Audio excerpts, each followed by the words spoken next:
Good morning সবাইকে। আজকে বানিবা হয়টে ডিমের টোস্ট। আমি এখানে 4টা পাউরুটি লিছি। এটা সুন্দর করে হাতের সাহায্যে দেখো ছুরি দি করে কাটি লিবা।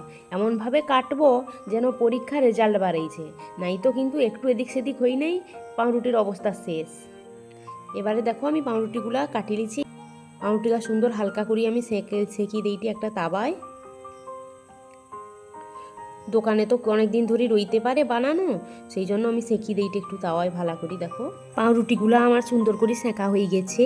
এবারে লিচি হয়টা একটা বাটিয়ে ভাঙবা হয়টে ডিম ভাঙার সময় কিন্তু খেয়াল রাখবো ডিম যেন বাটিয়ে পড়ে, মেঝেতে যেন নাই পড়ে, নাই তো কিন্তু টোস্ট বানাইবার আগে ঘরের লোকই তোমাকে টোস্ট বানিয়ে দিবে।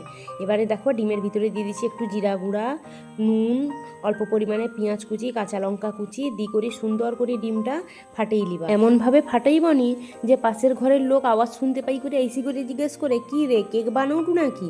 দেখো আমার ডিমটা সুন্দর করে গুলানো হয়ে গেছে, না মানে ফাটাই লিছি আর কি। এবারে হয়তো তাওয়াটা গরম করে লিবা, যেটাই টোস্ট বানাইবা। তাওয়াটাই আমি সাদা তেল দিয়ে সুন্দর করে গরম করে লিছি। এবারে আমি ডিমটা দিয়ে দিছি। ডিমটা একটু হালকা গরম হয়ে আইনে ডিমটা পাউরুটির সাথে ভাজি লিবা। না পাউরুটিটা ডিমের উপরে দি করে সুন্দর করে ভাজি লিবা, যাতে ডিমটা পাউরুটির গায়ে লাগে আর কি। এমন সময় ভাজার সময় যে গন্ধ বাড়াইবে, নাকের সঙ্গে সঙ্গে আইসা মানে ঘরের সবাই উনখানু যে হাজির হয়ে যাবে খুঁজতেই পারবো নি। যারা 5 মিনিট আগে কইতলা যে মানে আর খিদা নেই ডিম টোস্ট খাবানি, মানে পছন্দ করিনি, তার না এসিও কইবে আমাকে একটা ডিম টোস্ট দাও, আমিও একটু টেস্ট করবা।